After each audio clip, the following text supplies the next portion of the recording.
Curta o vídeo e se inscreva no canal. Audioteca ANCAP. Audioteca apresenta Teoria e História, Ludwig von Mises. Historicismo. 1. O significado de historicismo.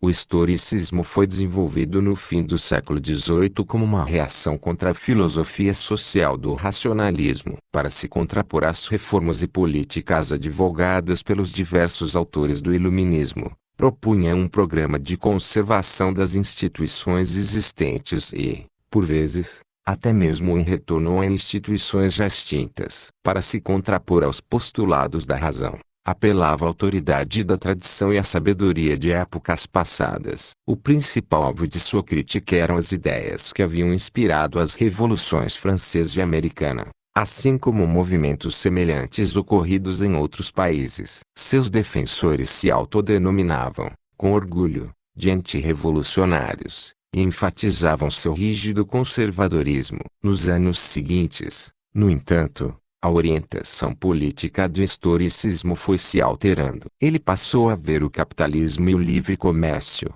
tanto doméstico quanto internacional, como o principal dos males. Isso uniu aos inimigos radicais e esquerdistas da economia de mercado, nacionalismo agressivo, de um lado, e socialismo revolucionário de outro. Por mais que o historicismo ainda tenha uma importância política, ele tornou-se subordinado ao socialismo e ao nacionalismo. Seu conservadorismo quase que se evaporou, sobrevivendo apenas nas doutrinas de alguns grupos religiosos. Em diversas oportunidades foi enfatizada a compatibilidade do historicismo com o romantismo artístico e literário. A analogia é um tanto quanto superficial. Ambos os movimentos tinham em comum o gosto pelas condições de épocas passadas e uma superestimação extravagante de instituições e costumes antigos. Mas este entusiasmo pelo passado não é uma característica essencial do historicismo. O historicismo é, antes de tudo, uma doutrina epistemológica, e deve ser vista como tal. A tese fundamental do historicismo é a proposição de que, além das ciências naturais, da matemática e da lógica, não existe conhecimento além daquele que é fornecido pela história. Não existe regularidade na concatenação e sequência de fenômenos e eventos na esfera da ação humana. Consequentemente, as tentativas de se desenvolver uma ciência econômica e de se descobrir leis econômicas são vãs. O único método sensato de se lidar com as ações, feitos e instituições humanas é o método histórico. O historiador identifica a origem de cada fenômeno, retrata as mudanças que ocorrem nos assuntos humanos, e examina o seu material, os registros do passado, sem qualquer predisposição ou ideia preconcebida. Por vezes ele se utiliza, no exame preliminar, meramente técnico e secundário, destas fontes, dos resultados das ciências naturais, como, por exemplo, ao determinar a idade do material no qual foi escrito um documento cuja autoria é debatida. Mas, em seu próprio campo, a exposição dos eventos passados, ele não se apoia em qualquer outro campo do conhecimento. Os padrões e regras gerais aos quais ele recorre quando lida com o material histórico devem ser extraídos deste próprio material,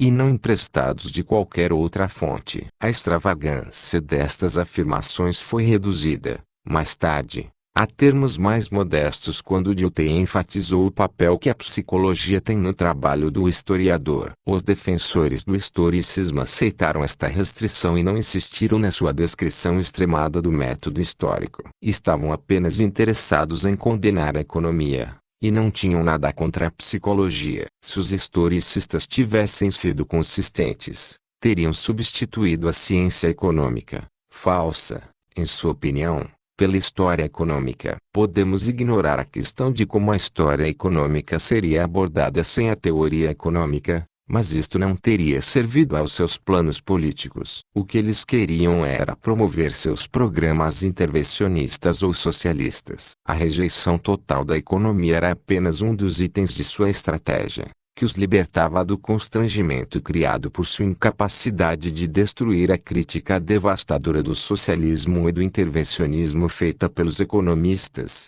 mas ela não demonstrava, por si só, A sensatez de uma política pró-socialista ou intervencionista. Para justificar suas inclinações heterodoxas, os historicistas desenvolveram uma disciplina um tanto contraditória, para a qual foram dados diversos nomes, como economia realista, economia institucional ou economia ética, ou ainda aspectos econômicos da ciência política, Wirtschaftliche Staatswissenschaften. A maioria dos defensores destas escolas de pensamento não se preocupou em dar uma explicação epistemológica de seus procedimentos. Apenas alguns deles tentaram justificar seu método. Podemos chamar sua doutrina de periodalismo, e seus partidários de periodalistas. A principal ideia por trás de todas estas tentativas de construir uma doutrina quase econômica que pudesse ser utilizada para justificar políticas que combatessem a economia de mercado foi emprestada do positivismo. Como os historicistas, os periodalistas falavam incansavelmente sobre algo que chamavam de método histórico, e alegavam ser historiadores. No entanto, adotavam os princípios essenciais do positivismo, que rejeitava a história por considerá-la um falatório inútil e sem sentido, e queriam instaurar em seu lugar uma nova ciência, que usaria como base para seu modelo a mecânica newtoniana. Os periodalistas aceitaram a tese de que é possível formular a partir da experiência histórica leis a posteriori que, uma vez descobertas, formariam uma ciência nova, até então, inédita. A física social, sociologia, ou economia institucional. A versão dos periodalistas desta tese era diferente em apenas um ponto da versão dos positivistas. Enquanto estes tinham em mente leis que teriam uma validade universal, os periodalistas acreditavam que cada período histórico tem leis econômicas diferentes das leis econômicas de outros períodos da história econômica. Os periodalistas distinguem diversos períodos do curso dos acontecimentos históricos. Obviamente,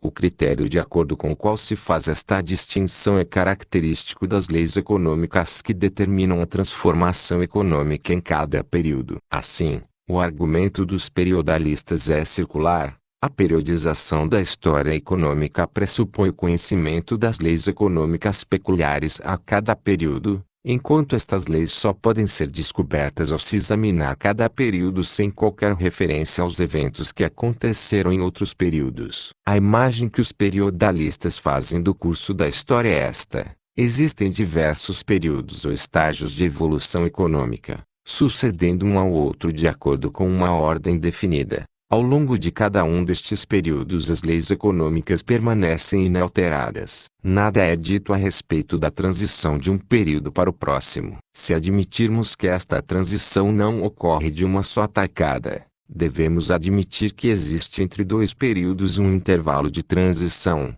uma espécie de período de transição. O que acontece neste intervalo? Que tipo de leis econômicas funciona nele? É um período sem leis, ou ele tem suas próprias leis. Além disso, admitindo-se que as leis da transformação econômica sejam fatos históricos e, portanto, se alteram de acordo com o fluxo dos eventos históricos, é patentemente contraditório afirmar que existem períodos em que não ocorrem mudanças, isto é, períodos durante os quais não há história, e que entre estes dois períodos de repouso existe um período de transição. A mesma falácia também está implícita no conceito de uma época presente, tal como utilizado pela pseudo-economia contemporânea. Estudos que lidam com a história econômica do passado recente são descritos, de maneira incorreta, como se estivessem lidando com as condições econômicas presentes. Quando nos referirmos a um período de tempo específico como o presente,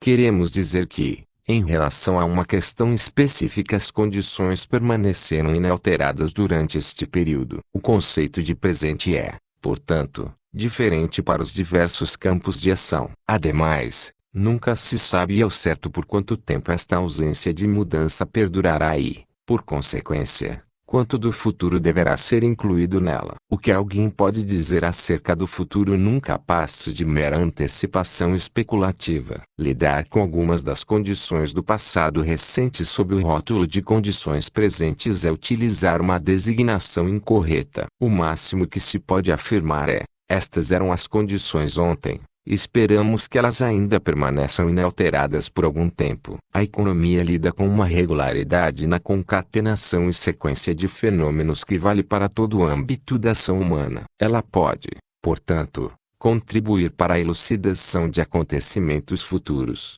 Ela pode fazer previsões, dentro dos limites da previsão praxeológica. Se a ideia de uma lei econômica que tenha necessariamente validade para todas as épocas for rejeitada, não é mais possível descobrir qualquer regularidade que permaneça inalterada dentro do fluxo de eventos. Então, nada mais poderá ser afirmado além de, se as condições permanecerem inalteradas por algum tempo, elas permanecerão inalteradas. Mas se elas permanecerão ou não inalteradas, só se poderá saber depois. O historicista honesto teria que dizer: nada pode ser afirmado sobre o futuro. Ninguém pode saber que efeito terá no futuro uma determinada política. Tudo o que acreditamos saber é o efeito que políticas semelhantes tiveram no passado. Se todas as condições relevantes permanecerem inalteradas, podemos esperar que os efeitos futuros não sejam demasiadamente diferentes daqueles do passado. Mas não sabemos se estas condições relevantes permanecerão ou não inalteradas. Logo, não podemos fazer quaisquer prognósticos acerca dos efeitos, necessariamente futuros, de qualquer medida considerada. Estamos lidando com a história do passado, não com a história do futuro. Um dogma sustentado por muitos historicistas afirma que as tendências da evolução social e econômica, tal como manifestadas no passado, especialmente no passado recente, também prevalecerão no futuro. O estudo do passado, eles concluem, revela como será o que está por vir, deixando de lado todas as ideias metafísicas que foram infundidas esta filosofia à tendência. Basta percebermos que as tendências podem mudar, mudaram no passado e mudarão também no futuro. O historicista não sabe quando ocorrerá a próxima mudança. O que ele pode anunciar a respeito das tendências refere-se apenas ao passado, jamais ao futuro. Alguns historicistas alemães gostavam de comparar sua periodização da história econômica com a periodização da história da arte. Assim como a história da arte lida com a sucessão dos diversos estilos e atividades artísticas, a história econômica lida com a sucessão de diversos estilos e atividades econômicas, Wirtschaftsstile. Esta metáfora não é nem melhor nem pior que outras metáforas. Mas o que os historicistas que recorreram a ela deixaram de dizer é que os historiadores da arte falam apenas sobre os estilos do passado, e não desenvolvem doutrinas sobre os estilos artísticos do futuro. No entanto, os historicistas estão escrevendo e dando palestras sobre as condições econômicas do passado apenas para extrair delas conclusões sobre políticas econômicas que estão dirigidas, necessariamente, às condições econômicas do futuro. 2. A rejeição da economia. Do ponto de vista do historicismo, o erro essencial da economia consiste em supor que o homem seja invariavelmente egoísta e tenha como meta exclusiva o seu bem-estar material. De acordo com Gunnar Myrdal, a economia afirma que as ações humanas são motivadas unicamente por interesses econômicos, interesses estes que seriam o desejo por rendas mais altas e preços mais baixos e, além disso, talvez uma estabilidade nos rendimentos e nos empregos, um tempo razoável para o lazer e um ambiente propício para sua utilização satisfatória, boas condições de trabalho, etc.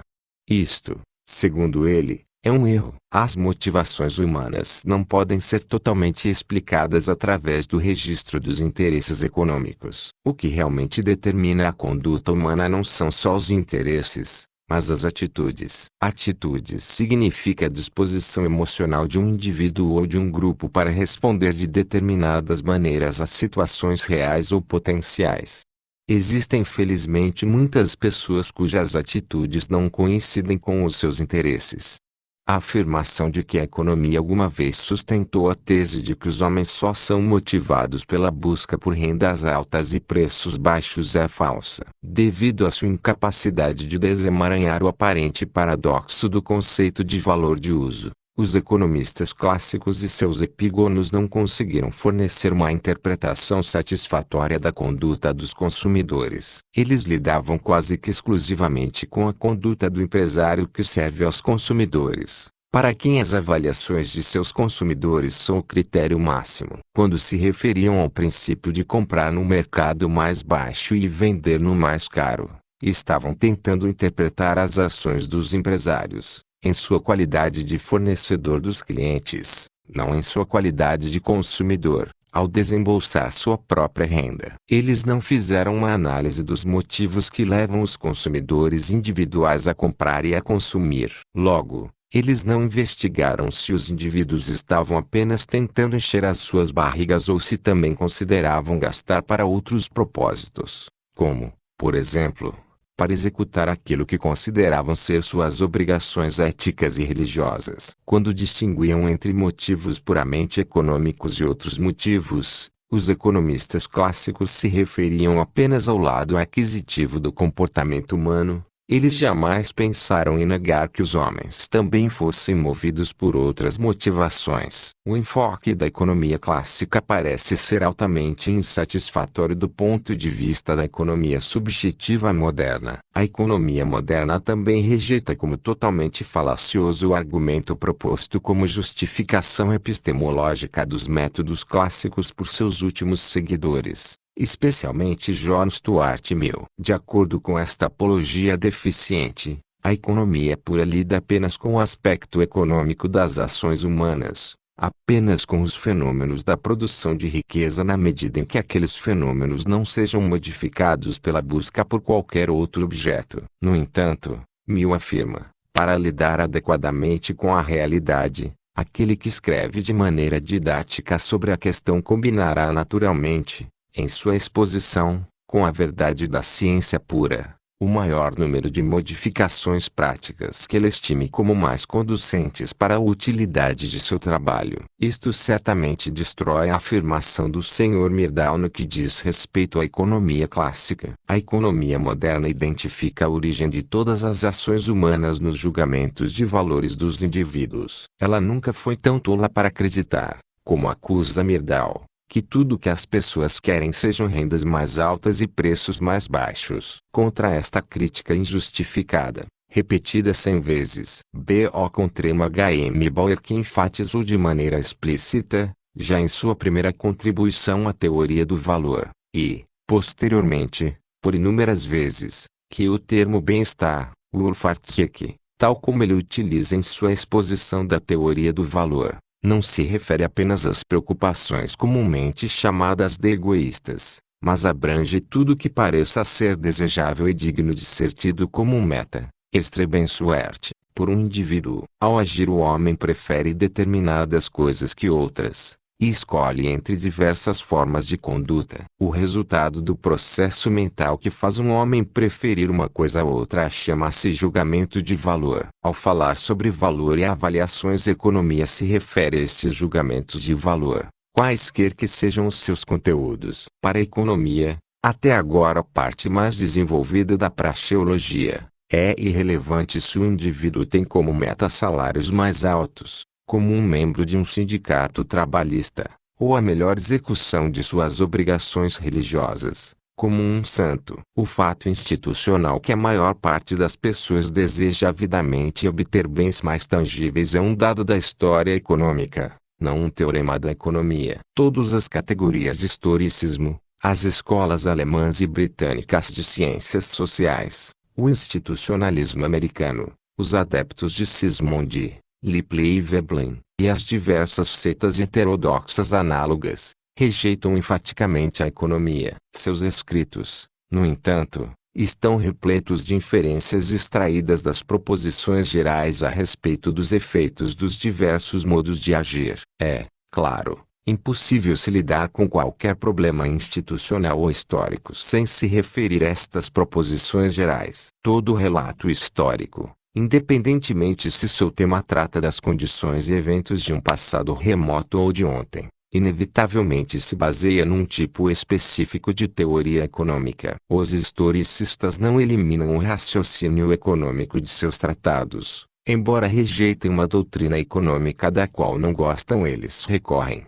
quando lidam com os eventos, a doutrinas falaciosas e muito refutadas pelos economistas. Os teoremas da economia, segundo os historicistas, são vazios porque são fruto de um raciocínio a priori. Apenas a experiência histórica consegue levar a uma economia realista. Eles não conseguem enxergar que a experiência histórica sempre é a experiência de fenômenos complexos, dos efeitos conjuntos gerados pelo funcionamento de uma multiplicidade de elementos. Esta experiência histórica não fornece fatos ao observador, no sentido em que este termo é utilizado pelas ciências naturais aos resultados obtidos em experimentos realizados em laboratórios. As pessoas que chamam os escritórios, gabinetes e bibliotecas onde realizam pesquisas em economia, estatística ou ciências sociais de laboratórios têm uma mente irremediavelmente confusa. Os fatos históricos precisam ser interpretados com base nos teoremas previamente disponíveis. Eles não servem como explicações em si próprios. O antagonismo entre a economia e o historicismo não diz respeito aos fatos históricos,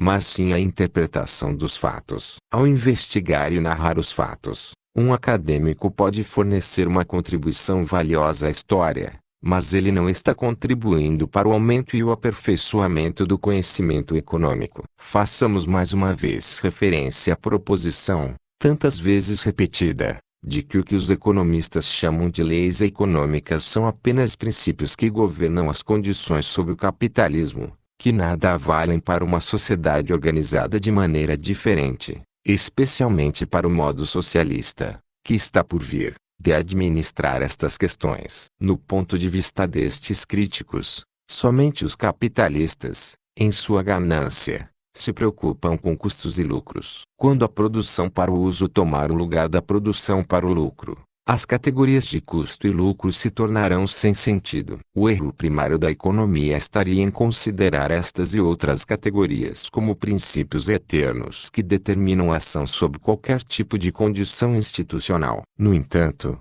o custo é um fator em qualquer tipo de ação humana, quaisquer que sejam as características específicas do caso individual em questão. O custo é o valor daquelas coisas que aquele que está agindo renuncia para atingir aquilo que ele quer atingir. É o valor que lhe atribui a satisfação desejada com maior urgência entre aquelas satisfações que ele não pode ter, porque preferiu uma outra a ela. É o preço que se paga por alguma coisa. Se um jovem disser, esta prova me custou um fim de semana com os amigos no campo, ele está querendo dizer, se eu não tivesse escolhido me preparar para minha prova, teria passado este fim de semana com os amigos no campo. As coisas que não exigem sacrifício algum para serem obtidas não são bens econômicos, mas bens livres, e, como tal, não são objetos de ação alguma. A economia não lida com eles. O homem não tem que escolher entre elas e outras satisfações. O lucro é a diferença entre o valor mais alto do bem obtido e o valor mais baixo do bem sacrificado para obter este bem. Se a ação, devido a uma falta de atenção, um erro, uma mudança imprevista nas condições ou quaisquer outras circunstâncias, resultar na obtenção de algo a qual aquele indivíduo que está agindo atribui um valor mais baixo do que o preço pago, a ação gera uma perda. Como a ação invariavelmente tem como meta substituir uma situação que ele considera menos satisfatória por outra que ele considera mais satisfatória, a ação sempre tem como meta o lucro e jamais a perda. Isto vale não só para as ações dos indivíduos numa economia de mercado, mas também para as ações do diretor econômico de uma sociedade socialista. 3. A busca por leis de mudança histórica. É um erro difundido confundir historicismo com história. Os dois não têm nada em comum. História é a apresentação do curso dos acontecimentos e condições do passado, uma afirmação de fatos e de seus eventos. Historicismo é uma doutrina epistemológica. Algumas escolas historicistas declararam que a história é a única maneira de se lidar com a ação humana, e negaram a propriedade, a possibilidade e o sentido de uma ciência teórica geral de ação humana. Outras escolas condenaram a história por não ser científica e, paradoxalmente, desenvolveram uma atitude favorável à parte negativa das doutrinas dos positivistas, que clamavam por uma nova ciência que, seguindo os moldes da física newtoniana, derivaria leis de evolução, história e mudança dinâmica a partir da experiência histórica. As ciências naturais foram desenvolvidas com base na segunda lei da termodinâmica de Carnot, uma doutrina sobre o curso da história do universo. A energia livre capaz de agir depende da instabilidade termodinâmica. O processo que produz esta energia é irreversível. Quando toda a energia livre produzida por sistemas instáveis for exaurida, a vida e a civilização deixarão de existir. À luz desta percepção, o universo, tal como o conhecemos, parece ser um episódio efêmero no fluxo da eternidade. Ele está se movendo rumo à sua própria extinção. Mas a lei a partir da qual se extraiu esta inferência, a segunda lei de Carnot, não é em si mesma uma lei histórica ou dinâmica. Como todas as outras leis das ciências naturais, ela é derivada da observação de fenômenos e foi comprovada através de experimentos. Nós a chamamos de lei porque ela descreve um processo que se repete sempre que as condições para o seu funcionamento estejam presentes. O processo é irreversível, e, a partir deste fato, os cientistas deduzem que as condições para o seu funcionamento não mais existirão uma vez que toda instabilidade termodinâmica tenha desaparecido. A noção de uma lei de alteração histórica é, em si mesmo, contraditória. A história é uma sequência de fenômenos caracterizados por sua singularidade. Aquelas características que um evento tem em comum com outros eventos não são históricas. O que os casos de assassinato têm em comum diz respeito ao direito penal, a psicologia, as técnicas de assassinato. Enquanto eventos históricos, os assassinatos de Júlio César e o de Henrique IV da França são totalmente diferentes. A importância que um evento tem na produção de eventos futuros é o que conta para a história. Este efeito de um evento é único e nunca se repete. Do ponto de vista do direito constitucional americano, as eleições presidenciais de 1860 e 1956 pertencem à mesma categoria. Para a história, são dois eventos distintos no fluxo dos acontecimentos. Se um historiador fizer uma comparação entre eles, ele o estará fazendo para elucidar as suas diferenças, não para descobrir leis que regem qualquer caso de uma eleição presidencial americana. Por vezes as pessoas formulam certas regras gerais a respeito destas eleições, como, por exemplo, o partido que está no poder vence se os negócios estiverem prosperando. Estas regras são uma tentativa de compreender a conduta dos eleitores. Ninguém atribui a elas a necessidade e a validade apodítica que são as características lógicas essenciais de uma lei das ciências naturais. Todos têm plena consciência de que os eleitores podem se comportar de uma maneira diferente. A segunda lei de Carnot não é resultado de um estudo da história do universo. É uma proposição a respeito de fenômenos que se repetem a cada dia, a cada hora, exatamente da maneira com que a lei os descreve. A partir desta lei, a ciência deduz certas consequências acerca do futuro do universo. Este conhecimento deduzido não é, por si só,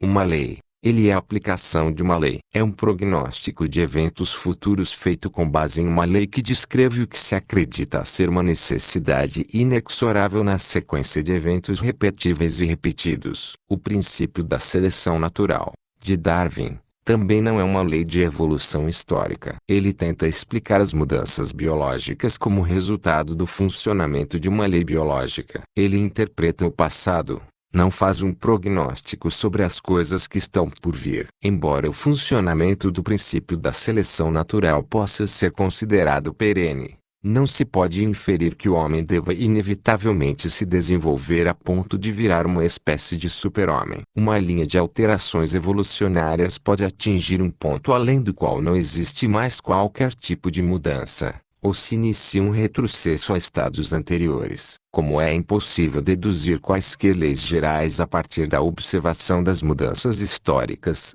o programa do historicismo dinâmico só pode ser concretizado com a descoberta de que o funcionamento de uma ou mais leis praxeológicas deve, inevitavelmente, resultar no surgimento de condições específicas no futuro. A praxeologia e seu ramo mais desenvolvido até o momento, a economia, jamais afirmou saber qualquer coisa sobre estes assuntos. O historicismo, por conta de sua rejeição à praxeologia, foi, desde o seu início, incapaz de tomar parte neste estudo. Tudo o que já se disse sobre eventos históricos futuros, fadados inevitavelmente a acontecer, se originou a partir de profecias elaboradas pelos métodos metafísicos da filosofia da história. Por meio da intuição, o autor adivinha os planos do primeiro movente, e toda incerteza acerca do futuro desaparece. O autor do Apocalipse, Hegel e acima de tudo, Marx, se consideravam perfeitamente familiarizados com as leis da evolução histórica. A fonte de seu conhecimento,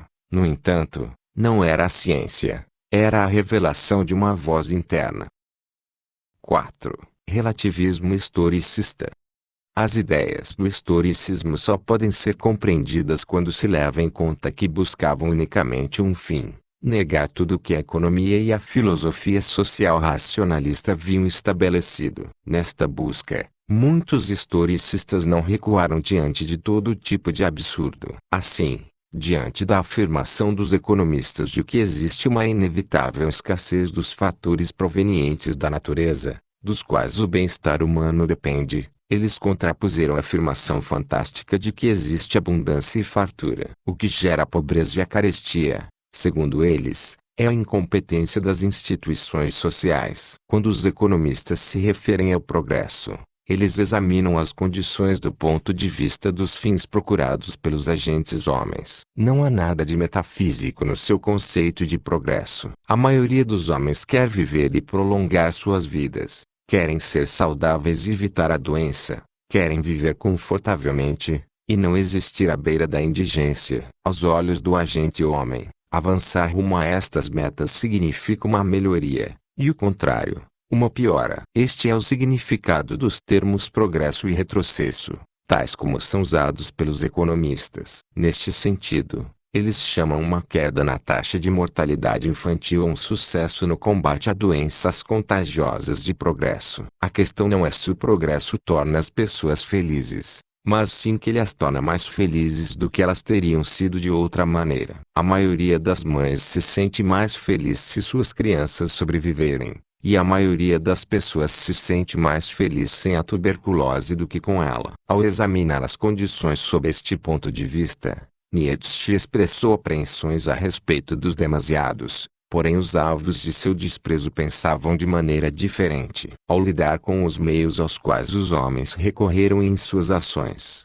a história, assim como a economia, distingue entre meios que são capazes de atingir os fins procurados e aqueles que não são. Neste sentido, o progresso é a substituição dos métodos de ação menos apropriados por aqueles mais apropriados. O historicismo se ofende com esta terminologia. Tudo é relativo, e deve ser examinado a partir do ponto de vista de sua época. Mas nenhum defensor do historicismo tem a audácia de contestar que o exorcismo alguma vez foi a maneira mais apropriada de se curar vacas doentes. Os historicistas, entretanto, têm menos cautela quando discutem economia. Afirmam, por exemplo, que o que a economia ensina a respeito dos efeitos do controle dos preços não pode ser aplicado às condições da Idade Média. As obras históricas de autores imbuídos das ideias do historicismo são confusas, exatamente por conta de sua rejeição à economia. Enquanto enfatizam que não querem julgar o passado com base em qualquer padrão pré-concebido,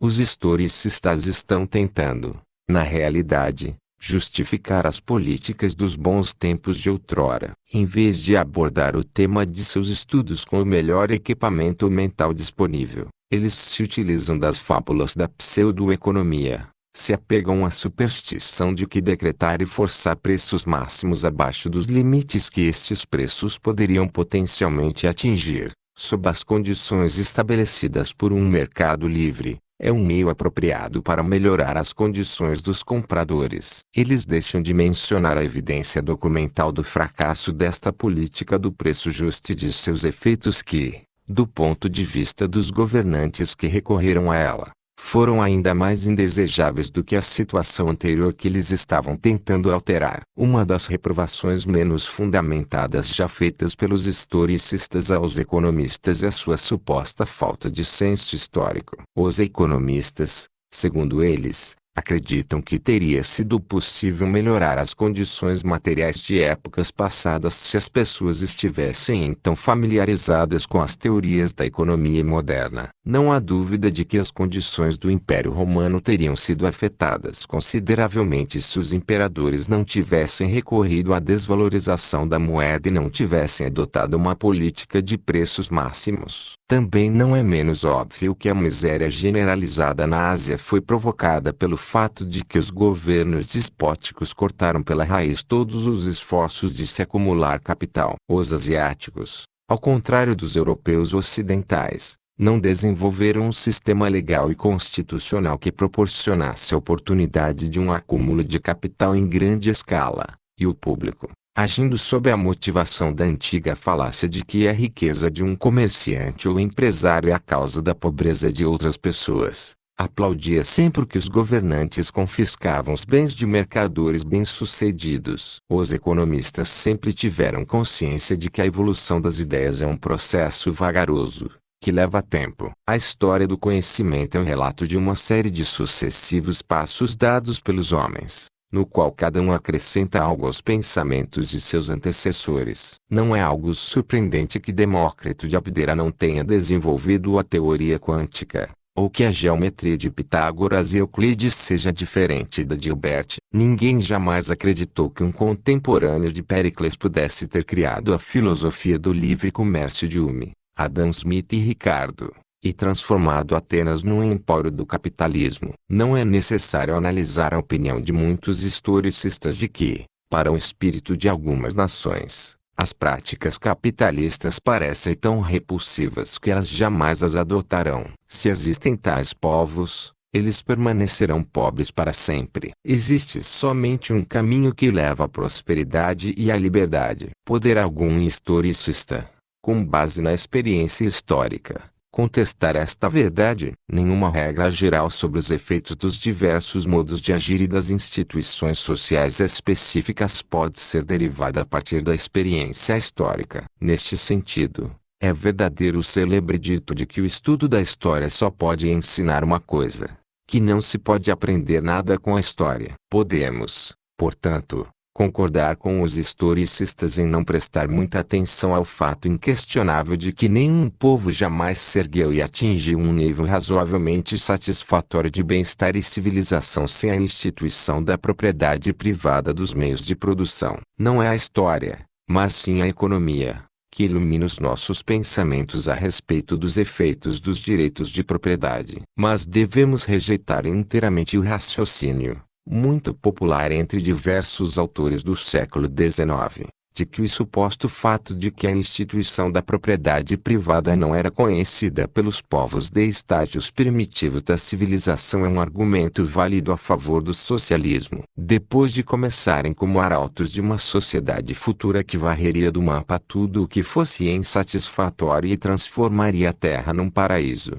muitos socialistas, como, por exemplo, Engels, acabaram por se tornar defensores de um retorno às condições supostamente felizes de uma era de ouro mitológica do passado remoto. Os historicistas nunca se deram conta de que o homem deve pagar um preço para cada uma de suas conquistas. As pessoas pagam o preço se acreditam que os benefícios derivados daquilo que adquiriram superam as desvantagens resultantes do sacrifício de outra coisa. Ao lidar com esta questão, o historicismo adota as ilusões da poesia romântica. Ele derrama lágrimas sobre a destruição da natureza pela civilização. Quão belas eram as florestas virgens intocadas, as cachoeiras, as praias solitárias, antes da cobiça das pessoas gananciosas a arruinarem suas belezas. Os historicistas românticos ignoram silenciosamente o fato de que as florestas foram derrubadas para que se obtivesse terra arável, e as cachoeiras foram utilizadas para a produção de energia elétrica e luz. Não há dúvida de que Coney Island era um lugar mais idílico no tempo dos índios do que hoje em dia, mas, em seu estado atual, Ela dá a milhares de nova-iorquinos uma oportunidade de diversão que eles não encontrariam em qualquer outro lugar. Falar sobre a magnificência da natureza intocada é vão se não se levar em conta o que o homem obteve ao profanar a natureza. As maravilhas do mundo certamente eram esplêndidas quando poucos visitantes podiam pisar sobre elas. A organização comercial do turismo tornou-as acessíveis às massas. O homem que pensa: que pena eu não estar sozinho neste pico. Os intrusos atrapalham o meu prazer. Esquece-se de que ele próprio provavelmente não estaria naquele lugar se o comércio e a indústria não lhe tivessem fornecido todos os recursos necessários. A técnica utilizada pelos historicistas para condenar o capitalismo é, de fato, simples. Eles ignoram todas suas conquistas como se fossem certas e naturais. Porém põem nele a culpa pelo desaparecimento daquilo que não podem mais gozar devido à incompatibilidade com ele e em algumas imperfeições que ainda deformam os seus resultados. Eles se esquecem de que a humanidade teve que pagar um preço pelas suas conquistas, um preço pago espontaneamente, porque as pessoas acreditam que o ganho obtido, como, por exemplo, o aumento da duração média da vida, seja algo mais desejável. 5. Dissolvendo a história.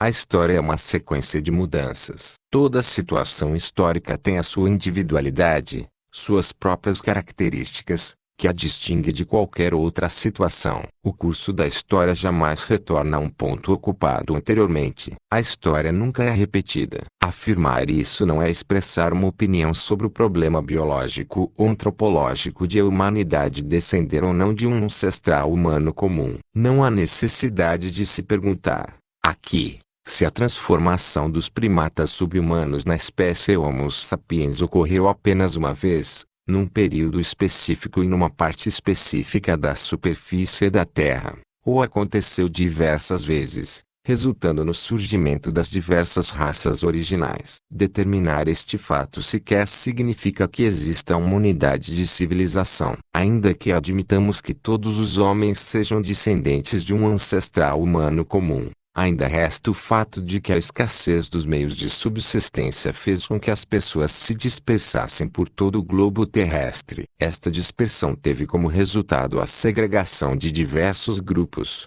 Cada um destes grupos teve que resolver por conta própria o problema vital específico do homem, como empreender esta busca consciente pela melhoria das condições que lhe garantissem a sobrevivência. Foi assim que surgiram diversas civilizações. Provavelmente nunca se saberá até que ponto as civilizações específicas estavam isoladas e independentes umas das outras, mas é certo que, por milhares de anos, existiram exemplos deste isolamento cultural. Foi apenas a exploração dos viajantes e navegadores europeus que finalmente pôs um fim a ele. Diversas civilizações atingiram um impasse. Elas ou foram destruídas por conquistadores externos ou se desintegraram internamente. Ao lado das ruínas de maravilhosas estruturas, a progenie de seus construtores vive em pobreza e ignorância. As conquistas culturais de seus antepassados, sua filosofia, tecnologia, e muitas vezes até mesmo seu idioma caíram no esquecimento,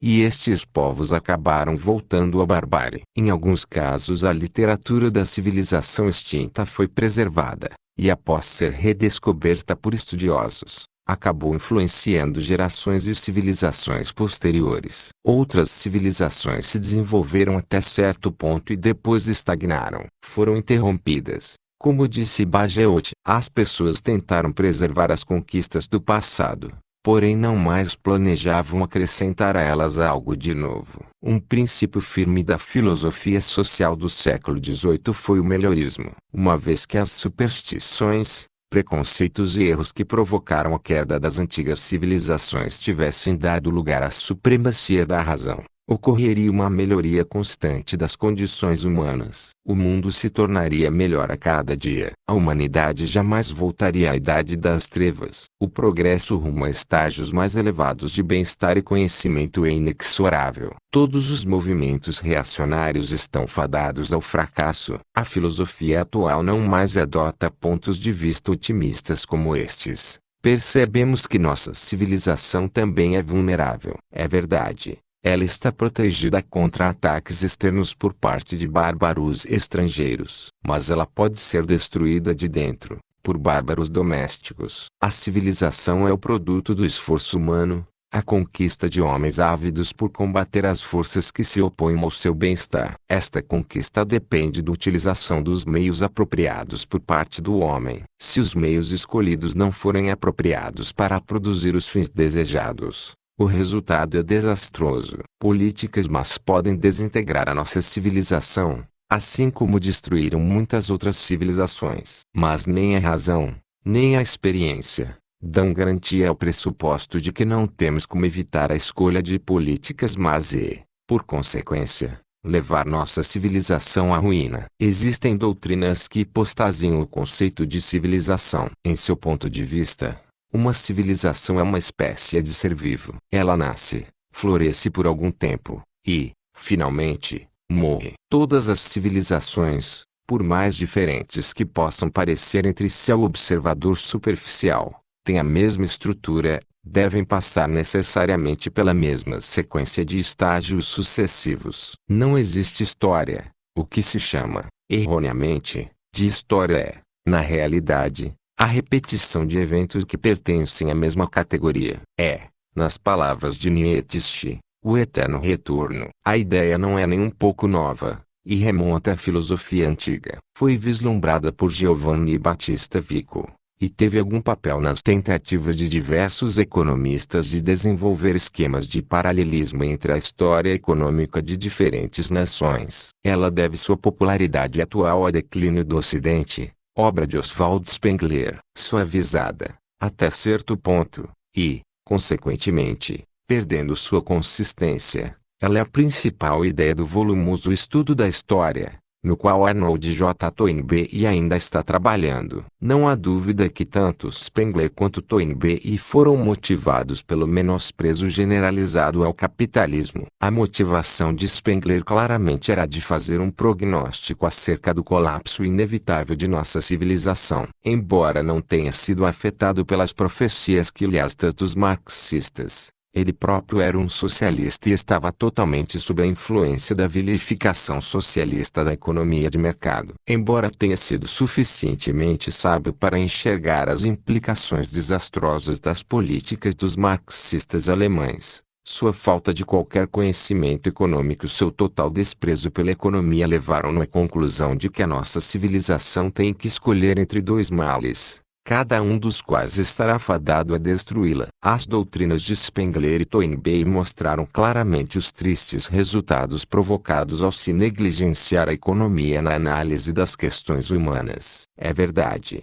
a civilização ocidental está em decadência. Porém, a sua decadência consiste exatamente neste apoio ao credo anticapitalista. Essa doutrina, que podemos chamar de doutrina de Spengler, reduz a história ao registro da vida de entidades individuais, as diversas civilizações. Não nos informa em termos precisos que traços caracterizam uma civilização específica como tal, e a distingue de outras civilizações. Tudo o que aprendemos sobre este assunto essencial é metafórico. Uma civilização é como um ser biológico. Ele nasce, cresce, amadurece, entra em decadência e morre. Estas analogias não servem como substituto para esclarecimentos e definições claras e desprovidas de ambiguidade. A investigação histórica não pode lidar com todas as coisas ao mesmo tempo.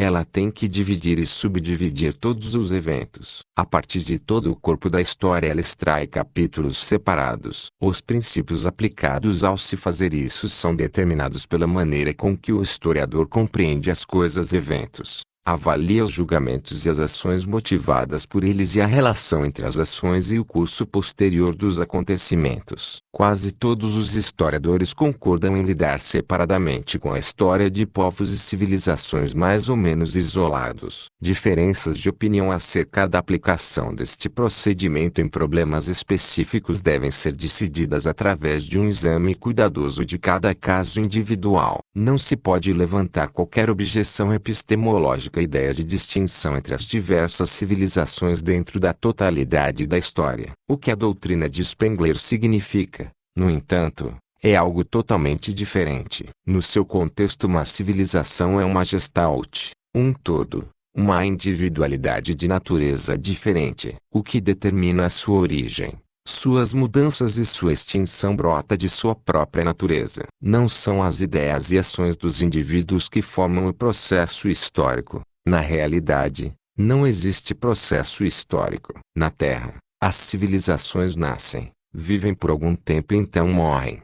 Assim como os diversos espécimes de todas as espécies de plantas nascem, vivem e definham. O que quer que os homens façam é irrelevante para o resultado final. Toda civilização deve obrigatoriamente entrar em decadência e morrer. Não há problema algum em se comparar diferentes eventos históricos e diferentes eventos que ocorreram durante a história das diversas civilizações. Mas não há qualquer justificativa para a afirmação de que toda civilização deve passar obrigatoriamente por uma sequência de estágios inevitáveis. O Sr. Toynbee é suficientemente inconsistente para não nos privar inteiramente de qualquer esperança pela sobrevivência de nossa civilização. Enquanto o conteúdo total e único de seu estudo é apontar que o processo civilizatório consiste de movimentos periódicos repetitivos, ele acrescenta que isto não significa que o processo em si tenha o mesmo caráter cíclico que eles. Depois de se esforçar para demonstrar que 16 civilizações já pereceram e 9 outras estão à beira da morte, ele expressa um vago otimismo a respeito da 26ª civilização. A história é o registro da ação humana. A ação humana é o esforço consciente do homem de substituir condições menos satisfatórias por condições mais satisfatórias. As ideias determinam quais condições devem ser consideradas mais ou menos satisfatórias, e a que meios se deve recorrer para alterá-las. Logo, as ideias são o tema principal do estudo da história. As ideias não constituem um conjunto invariável, que existe desde o começo das coisas e jamais é alterado. Cada ideia se origina num ponto específico do tempo e espaço, na cabeça de um indivíduo. É claro que por diversas vezes a mesma ideia se originou independentemente nas cabeças de diversos indivíduos, em diferentes pontos do tempo e espaço. A gênese de cada ideia nova é uma inovação. Ela acrescenta algo de novo e inédito ao curso dos acontecimentos mundiais. O motivo pelo qual a história não se repete é que cada estado histórico é a consumação da operação de ideias diferentes daquelas que operaram em outros estados históricos. A civilização é diferente dos aspectos meramente biológicos e fisiológicos da vida na medida em que é uma ramificação das ideias. A essência da civilização são as ideias. Se tentarmos fazer distinções entre as diferentes civilizações, a diferente específica só poderá ser encontrada nos diferentes significados das ideias que as determinaram. As civilizações diferem umas das outras justamente na qualidade da substância que as caracteriza como civilizações. São individualmente únicas em sua estrutura essencial. Não são membros de uma categoria. Isto faz com que seja impossível para nós comparar suas vicissitudes com o processo fisiológico que se dá na vida de um homem ou de um animal. Em cada corpo animal ocorrem as mesmas mudanças fisiológicas. Uma criança se desenvolve no útero de sua mãe, nasce, cresce, amadurece, entra em decadência e morre, completando assim o mesmo ciclo vital. Com as civilizações ocorre uma coisa totalmente diferente. Em sua condição de civilizações, são diferentes e incomensuráveis, porque elas sofrem a ação de diferentes ideias e, consequentemente, se desenvolvem de diferentes maneiras. As ideias não devem ser classificadas sem qualquer preocupação quanto à sabedoria do seu conteúdo. Os homens tiveram diferentes ideias a respeito da cura do câncer. Até agora, nenhuma delas produziu resultados totalmente satisfatórios. Isto, no entanto, não justificaria a conclusão de que tentativas futuras de se curar o câncer seriam também, portanto, vãs. O historiador de civilizações passadas pode declarar: havia algo de errado com as ideias sobre as quais se ergueram aquelas civilizações que entraram em declínio por motivos internos. Mas ele não pode deduzir a partir desse fato a conclusão que outras civilizações, construídas sobre ideias diferentes, também sofreram o mesmo destino. Dentro do corpo de animais e plantas operam forças que estão fadadas a desintegrá-lo. Futuramente, nenhuma destas forças pode ser encontrada no corpo de uma civilização, a não ser aquelas que são o resultado de suas próprias ideologias. Os esforços para procurar, na história das diferentes civilizações, paralelos ou estágios idênticos durante o seu período de existência não são menos vãos. Podemos comparar a história de diferentes povos e civilizações. Estas comparações, no entanto, têm de lidar não só com semelhanças, mas também com diferenças. A ânsia pela descoberta de semelhanças leva os autores a não perceber ou até mesmo a fazer desaparecer suas discrepâncias. O primeiro dever do historiador é lidar com os eventos históricos. Comparações feitas posteriormente, com base num conhecimento mais perfeito possível dos eventos, podem não fazer mal, e até mesmo serem instrutivas. Comparações que acompanhem ou até mesmo antecedam o estudo das fontes criam confusões, quando não meras fantasias. 6. Desfazendo a história. Sempre existiram aqueles que exaltaram os bons tempos de outrora e advogaram um retorno ao passado feliz. A resistência apresentada diante das inovações legais e constitucionais por aqueles que foram prejudicados por elas muitas vezes se cristalizou na forma de programas que exigiam uma reconstrução de antigas instituições, ou de instituições supostamente antigas. Em alguns casos, reformas que tinham como meta algo essencialmente novo foram recomendadas como se fossem a restauração de uma lei antiga. Um exemplo célebre pode ser visto no papel que a Magna Carta desempenhou nas ideologias dos partidos anti-Stuart da Inglaterra do século XVII. Foi o historicismo, no entanto, que pela primeira vez sugeriu abertamente desfazer mudanças históricas e retornar às condições extintas de um passado remoto. Não precisamos abordar as facções marginais lunáticas deste movimento, como as tentativas alemãs de se reviver o culto a Odin. Os aspectos indumentários destas tendências também não merecem mais do que comentários irônicos. Um retrato publicado numa revista que mostrava membros da família Novercoburg desfilando nos trajes dos membros dos clãs escoceses que combateram em Culloden teria espantado o açougueiro Cumberland. Somente os aspectos linguísticos e econômicos merecem atenção. Ao longo da história diversos idiomas desapareceram. Alguns sumiram completamente, sem deixar qualquer vestígio. Outros foram preservados em inscrições, livros e documentos antigos, e podem ser estudados pelos acadêmicos. Diversas destas línguas mortas, sânscrito, hebraico, grego e latim, influenciam o pensamento contemporâneo através do valor filosófico e poético das ideias expressas em sua literatura. Outras servem apenas como objeto de investigação filológica. O processo que resultou na extinção de um idioma foi, em muitos casos, apenas o crescimento linguístico e a transformação da língua oral. Uma longa sucessão de pequenas mudanças alterou as formas fonéticas, o vocabulário e a sintaxe de maneira tão intensa que as gerações posteriores não eram mais capazes de ler os documentos legados por seus ancestrais. O vernáculo acabou por se transformar num idioma novo e distinto. O idioma antigo só podia ser compreendido por aqueles que tinham um treinamento especial. A morte de uma língua antiga e o nascimento de uma nova foram o resultado de uma evolução lenta e pacífica. Em muitos casos, no entanto, a mudança linguística foi o resultado de eventos políticos e militares. Pessoas que falavam um idioma estrangeiro obtiveram hegemonia política e econômica, através da conquista militar ou da superioridade de sua civilização. Aqueles que falavam o idioma nativo ficaram relegados a uma posição subordinada. Devido à sua condição inferior social e política, o que eles tinham a dizer e como eles o diziam não importava muito. Os negócios importantes eram realizados unicamente na língua dos seus senhores. Governantes, tribunais, igrejas e escolas utilizavam apenas este idioma. Era a língua das leis e da literatura. O antigo idioma nativo era utilizado apenas pelo populacho inculto. Sempre que um membro destas classes inferiores queria ascender a uma posição mais elevada,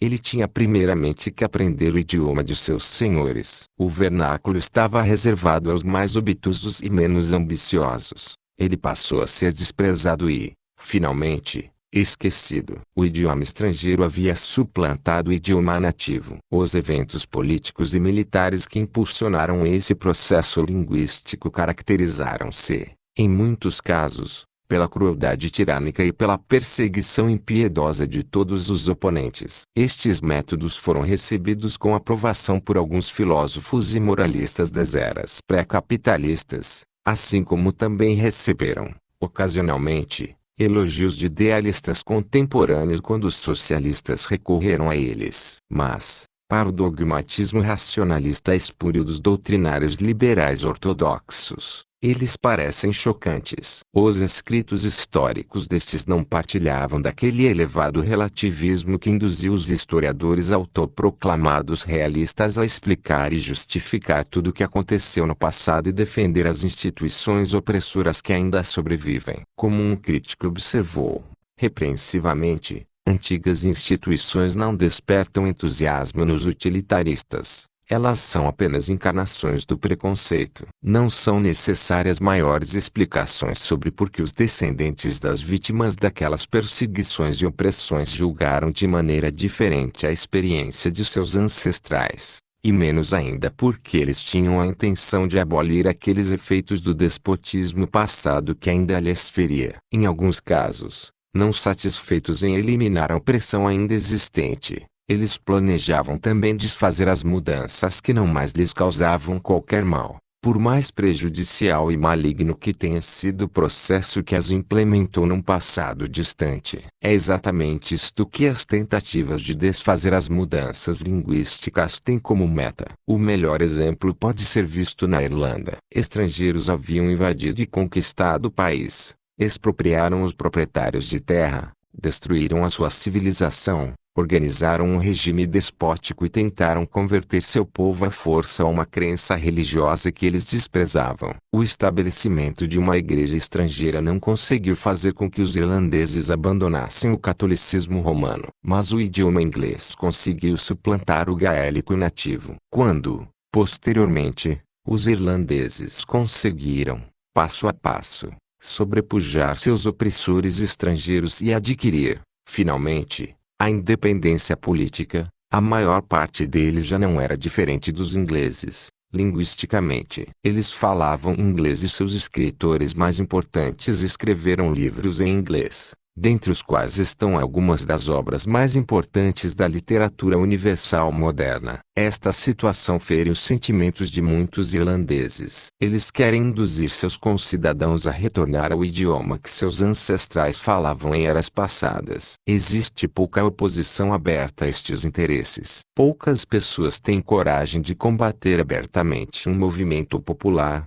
e o nacionalismo radical é, nos dias de hoje, ao lado do socialismo, a ideologia mais popular. Ninguém quer arriscar ser estigmatizado como inimigo da sua nação. No entanto, forças poderosas estão resistindo silenciosamente à reforma linguística. As pessoas se apegam ao idioma que falam, pouco importando se aqueles que o querem suprimir são déspotas estrangeiros ou os zelotes domésticos. Os irlandeses modernos têm plena consciência das vantagens que obtêm com o fato de que o inglês é a língua mais importante da civilização contemporânea, que todos têm de aprender para poder ler muitos livros importantes ou desempenhar um papel relevante no comércio internacional, nas questões mundiais e nos grandes movimentos ideológicos. Exatamente porque a Irlanda é uma nação civilizada, cujos autores não escrevem para um público limitado, mas para todas as pessoas educadas, as chances de uma substituição do inglês pelo gaélico são escassas. Nenhum sentimentalismo nostálgico pode alterar estas circunstâncias. Deve-se mencionar que as intenções linguísticas do nacionalismo irlandês foram motivadas por uma das doutrinas mais amplamente adotadas do século XIX. O princípio do nacionalismo,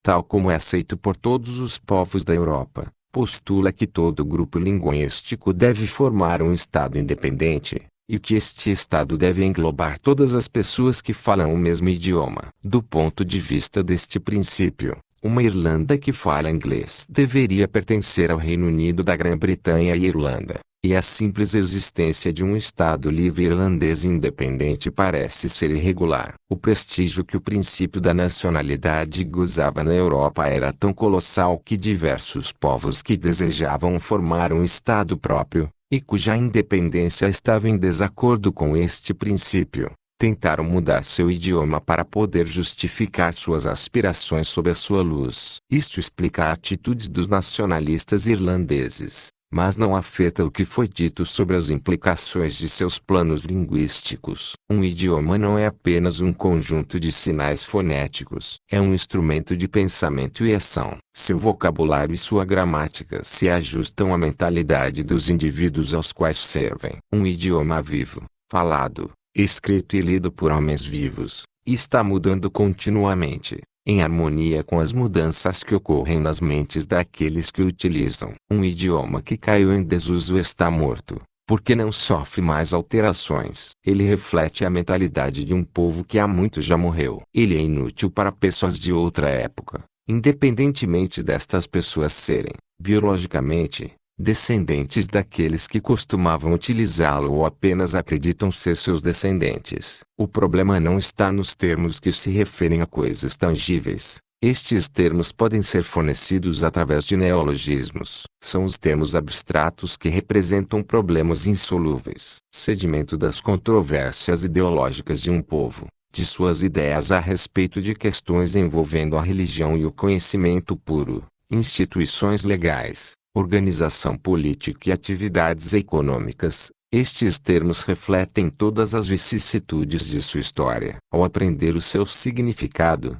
a nova geração se inicia no meio mental no qual terá que viver e trabalhar. O significado de diversas palavras está num fluxo contínuo, respondendo a mudanças nas ideias e condições. Aqueles que desejam reviver um idioma morto devem, na realidade, criar a partir de seus elementos fonéticos um novo idioma, cuja sintaxe e vocabulário estejam ajustados às condições do presente, totalmente diferentes daquelas do passado. A língua de seus ancestrais não tem utilidade para os irlandeses modernos. As leis da Irlanda atual não podem ser escritas no vocabulário antigo. Shaw, Joyce e Yeats não poderiam tê-lo utilizado em suas peças, romances e poemas. Não se pode apagar a história e retornar ao passado. Os planos de se elevar dialetos locais ao nível de uma língua apropriada para a literatura e outras manifestações de pensamento e ação são diferentes das tentativas de se reviver idiomas mortos. Quando a comunicação entre as diferentes partes do território de uma nação era esporádica,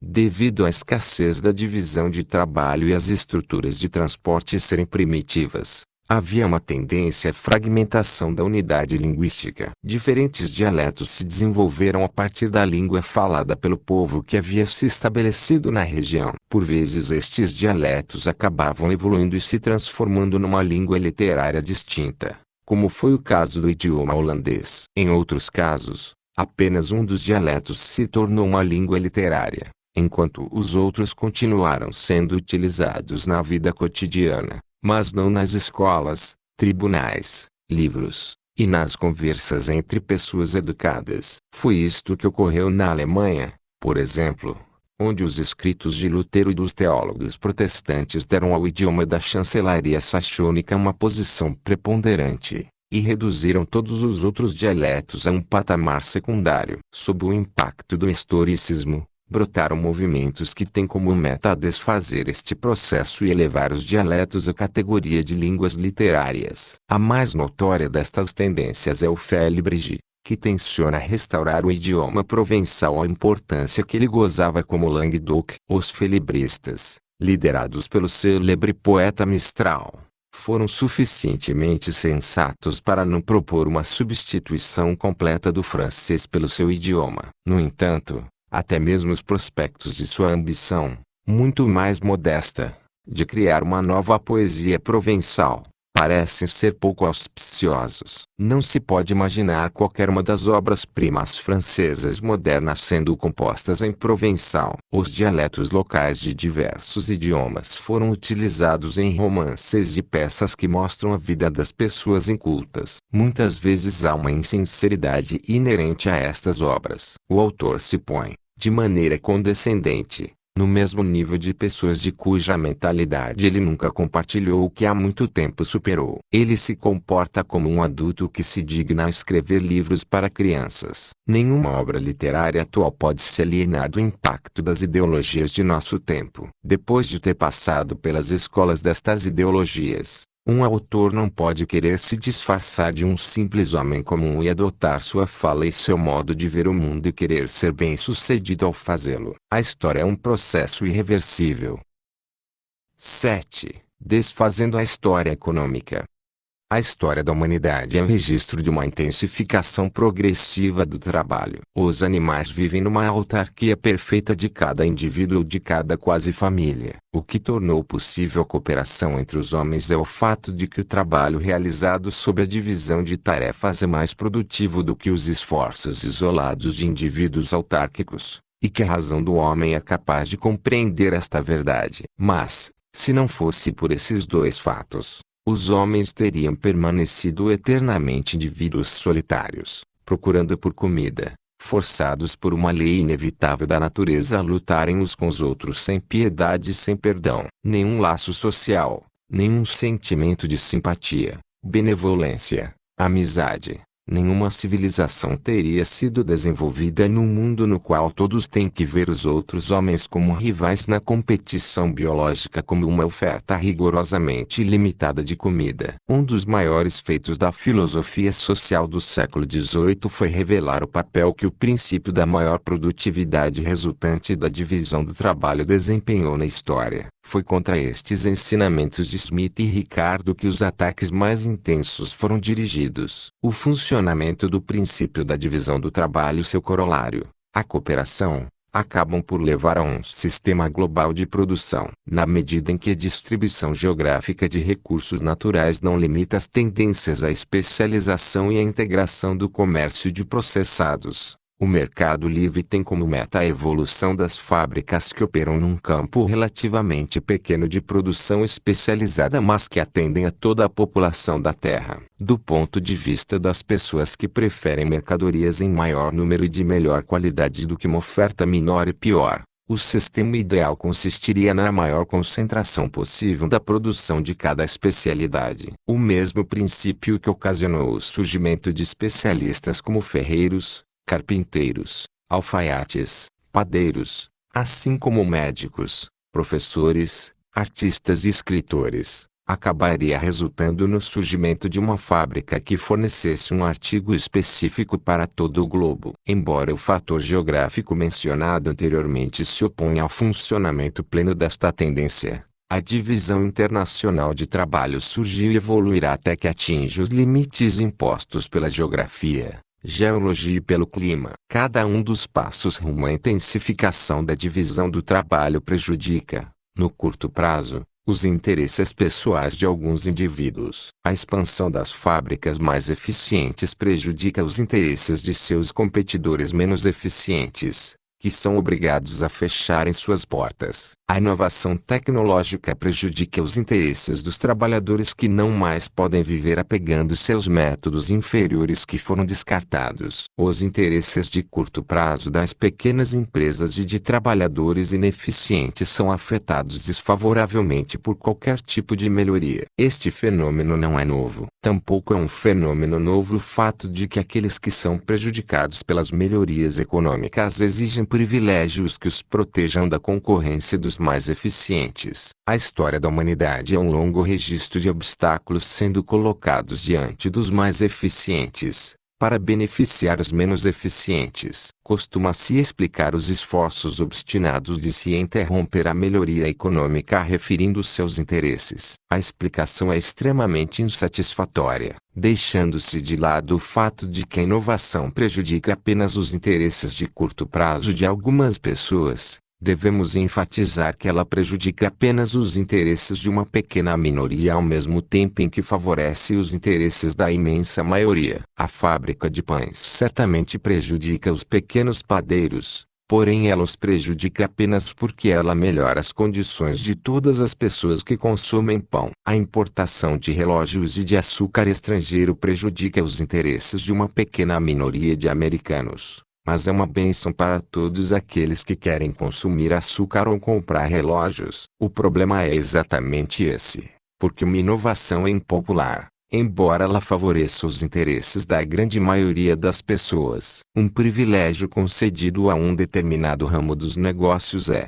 no curto prazo, vantajoso para aqueles que, naquele momento, ocupam aquele ramo. Mas ele prejudica, da mesma maneira, todas as outras pessoas. Se todos forem privilegiados da mesma maneira, todos perderão tanto em sua condição de consumidor quanto ganharão em sua condição de produtor. Ademais, todos são prejudicados pelo fato de que a produtividade, em todos os ramos da produção doméstica, cai por conta destes privilégios. Quando a legislação americana é bem-sucedida em seus esforços de impor obstáculos às grandes empresas, todos são prejudicados, porque os produtos são produzidos com custos maiores, em fábricas que teriam desaparecido caso esta política não existisse. Se os Estados Unidos tivessem avançado tanto quanto a Áustria em sua luta contra as grandes empresas, o americano médio não estaria numa situação muito melhor do que o austríaco médio. Não são os interesses que motivam a luta contra uma maior intensificação da divisão de trabalho,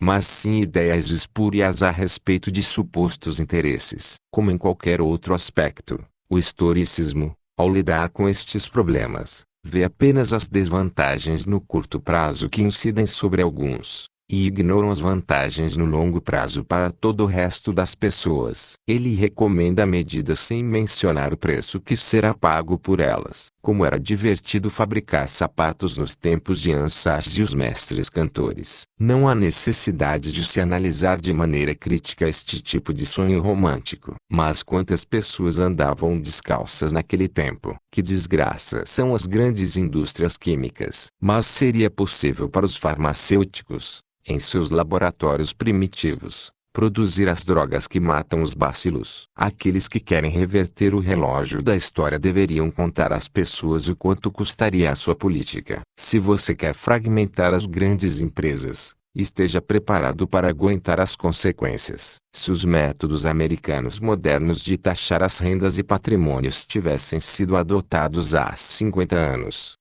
a maioria das novidades sem as quais nenhum americano gostaria de viver hoje em dia jamais teria sido desenvolvida ou, se tivesse, seria inacessível à maior parte da nação. O que autores como o professor Sombat Tawney falam a respeito das condições idílicas da Idade Média não passa de mera fantasia. O esforço para se conseguir um aumento contínuo e ilimitado na riqueza material, segundo o professor Tawney, arruína a alma e confunde a sociedade. Não é preciso enfatizar o fato de que algumas pessoas podem mesmo acreditar que uma alma tão sensível que se sente arruinada ao saber que mais crianças sobrevivem ao primeiro ano de suas vidas e menos pessoas morrem de fome hoje em dia do que na Idade Média merece, de fato, ser arruinada. O que traz confusão à sociedade não é a riqueza, mas os esforços de historicistas como o professor Tawney para depreciar os apetites econômicos. Afinal,